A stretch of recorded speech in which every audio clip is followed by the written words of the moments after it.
Today I want to talk about three very important things. I call them antidotes to fear. These are things that I watch in my life. And when fear begins to rise up, it's one of these three that I personally have to deal with. And I've learned from the Word how to build each of them up in my life. And so I want to share them with you. I want to talk about a spirit of fear. In life, you're going to have different kinds of battles. There's moral battles you're fighting, mental battles. Maybe you've got a physical battle, a sickness. There's spiritual battles, legal battles. Sometimes the enemy can be seen, and sometimes the enemy can't be seen. You could talk about viral battles. There's just, the world has storms. It has battles. And one of the enemy's greatest tricks is this area of fear. I could say with direct accuracy, your ability to understand and deal with fear will determine your success in every area of life. Let me talk about fear for a minute. You know, fear is an evil phenomenon.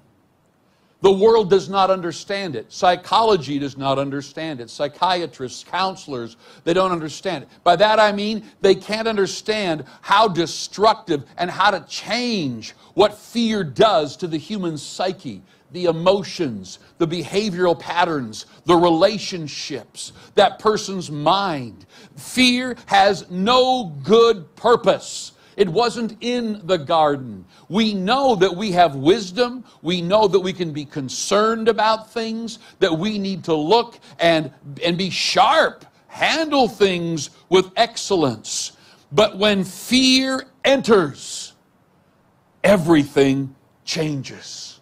It will mess you up emotionally so bad that you don't even know which way is up.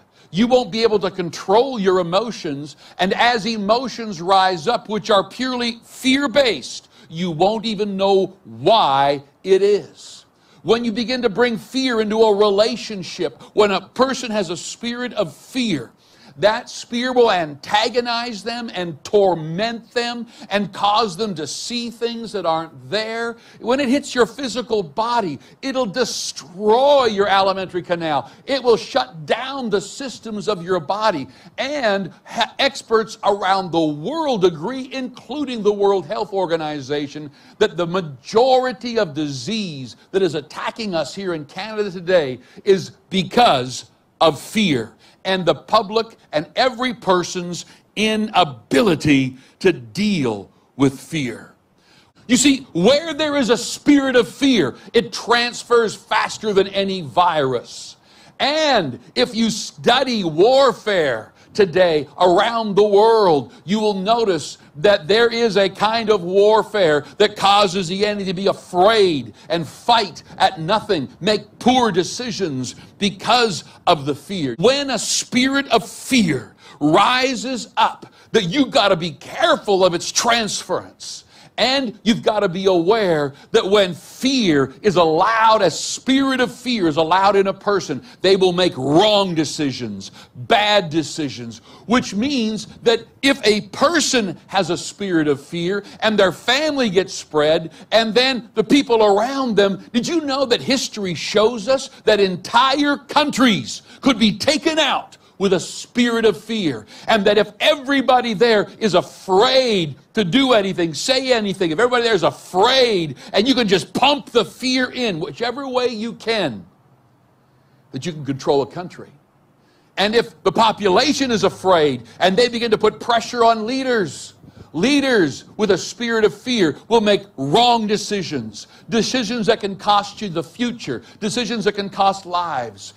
To think that fear is a little thing, that it's just an emotion, to think that fear is of no consequence, is something we need to wake up to. Fear paralyzes people, paralyzes companies, paralyzes a nation, and causes them to make mistakes. It is harmful. Fear causes us to become afraid and then angry. It makes us aggressive. It causes torment. It snares us. It controls us. It causes us in every relationship to fail.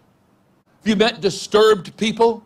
It says, don't let them be kept excited, to be alarmed. Some people are always on constant alarm. Their head just kind of almost moves like a squirrel in a tree. They're looking for something, that they're hunting for something to be afraid of. They're sure, they're confident something is going to go wrong. Fear in a person continually causes them to hunt and look for new sources of fear, of concern, of agitation. And people controlled by a spirit of fear, they think they're the only ones in their right mind and that the others are too Pollyanna. Fear brings sickness. Fear destroys prosperity. We need to be aware of fear.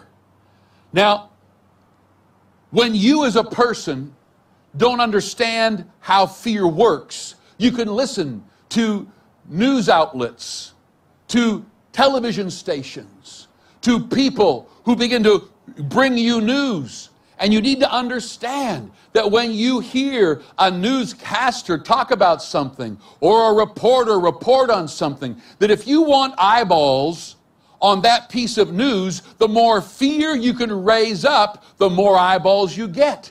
Well, listen, positive news doesn't get people watching it. You need fearful news, fear-mongering news. And so what they don't realize is they're just trying to get a better paycheck, get their career to go, get more eyeballs on their television station news or whatever it is. But they are spreading a spirit of fear. And people are afraid. They're depressed. Suicides are up. And the pressure that the fearful people put on leaders causes them to have to almost make decisions they probably wouldn't even make if they could be left alone to walk with wisdom and not have this fearful population or a percentage of them come at them.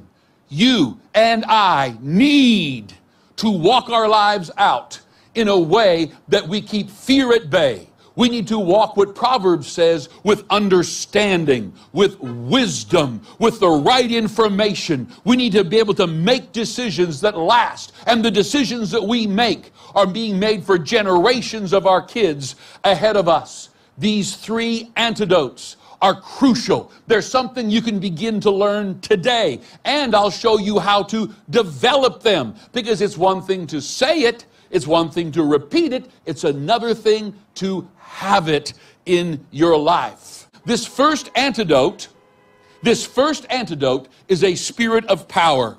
Now, I'm not talking about willpower, although using that is important. I'm not talking about human power. I'm not talking about using your reasoning and thinking yourself clear to a place of power. I am talking about a power that comes from deep within you, within your human spirit, where you've invited Jesus in.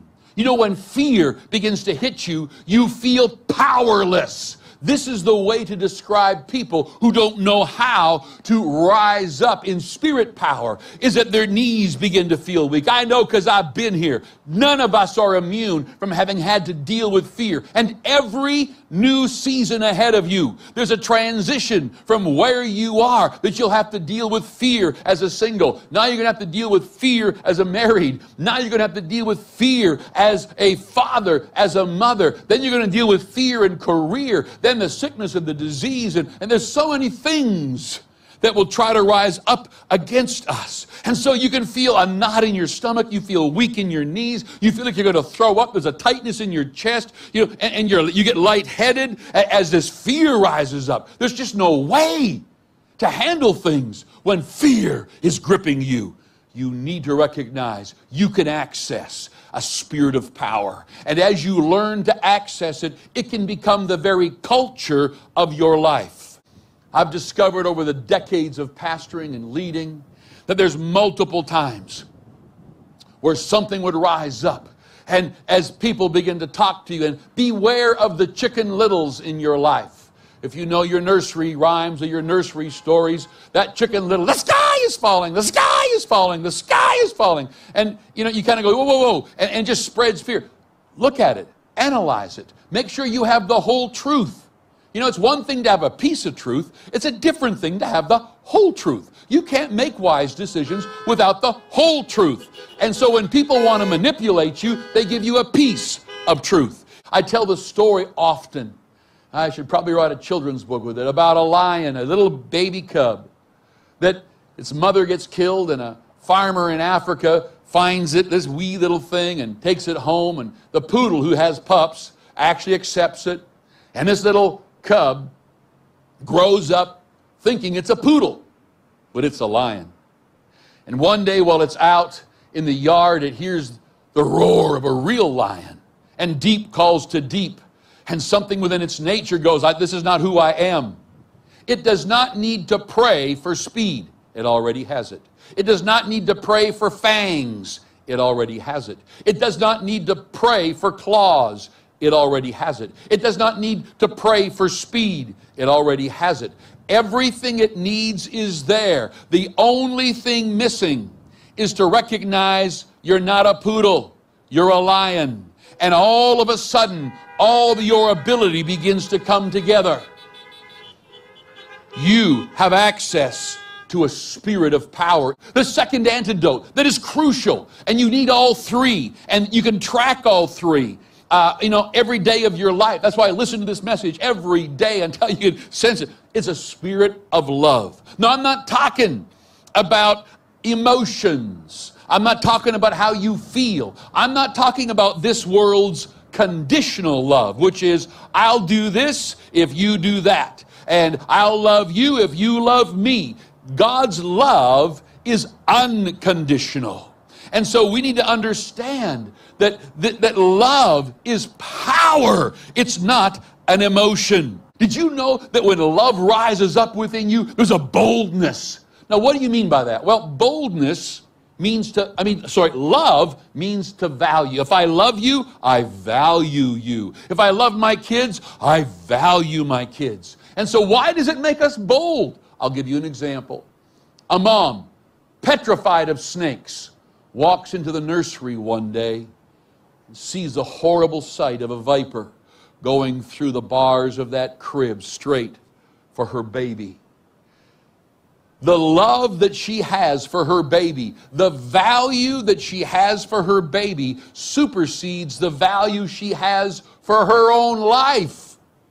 She will not turn and run and go, well, my baby died because I'm afraid of snakes. Oh, no. She will grab that thing by the tail, and if she gets bit 15 times, it won't matter. And if she has to, she'll chew its head off with her teeth, because her love for her baby supersedes, is greater than her fear. When you love and you value something greater, then you'll find fear just moves aside.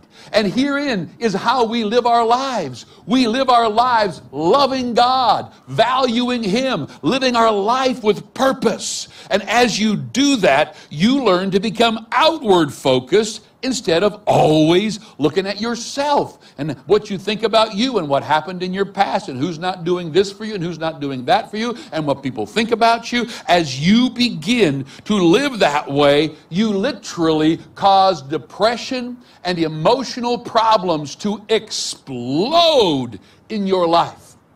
Often, as I'm going through something and I'm in my office and fear begins to push at you, the first thing I do is get up and go do something for someone else. It may be a phone call to, hey, how you doing? Just encourage them and help them. It might be walking to another office and just try to be a blessing to somebody. As you begin to love outwards, this spirit of love, there is no fear in love. Isn't that interesting? Love is so powerful, not the love you think, but this love of God, so powerful that fear can't exist where there's a culture of love, a spirit of love. And it says, perfected love throws out fear. So as you develop in love and you begin to recognize the power of God, it pushes out fear, because fear's got torment. It says here that fear is not made perfect in love. It can't exist with love.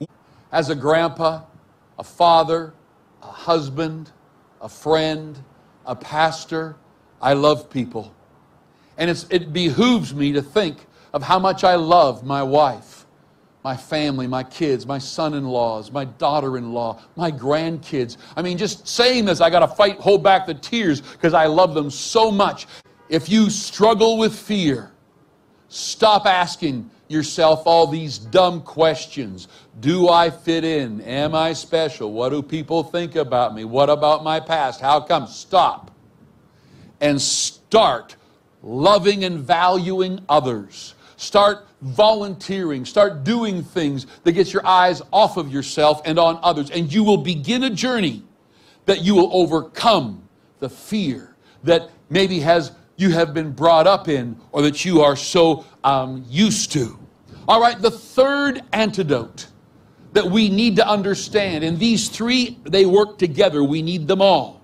That third antidote is a spirit of a sound mind. Now, I'm not talking about self-control. I'm not talking about behavior modification. Both are an important part of life. I am talking about a mind so disciplined, so in control of its thought life, that nothing comes in that could raise a problem.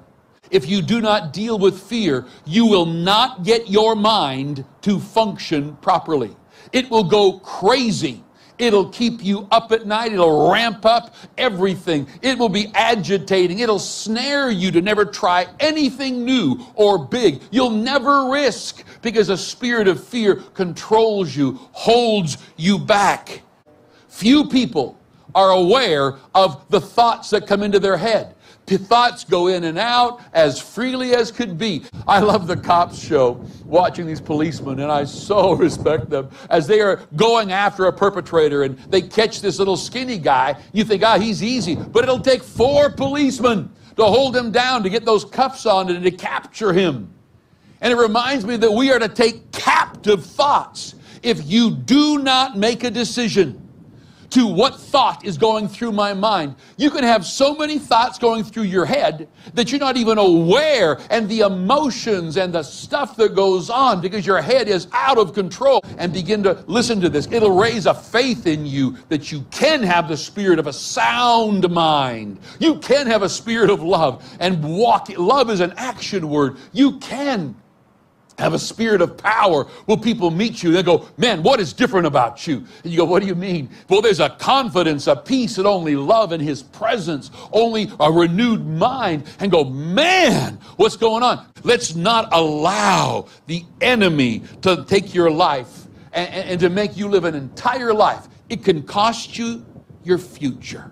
For a people confident, filled with power, filled with love, loving their cities, their nation, their country, rising up with such influence and wisdom that we are able to lift and to change by saying there is a vision that we have, and this is the vision that we have of our cities, our countries, our families, our homes, our health, our livelihood, our finances, our prosperity, and to the generations that are ahead. Make sure you recognize that.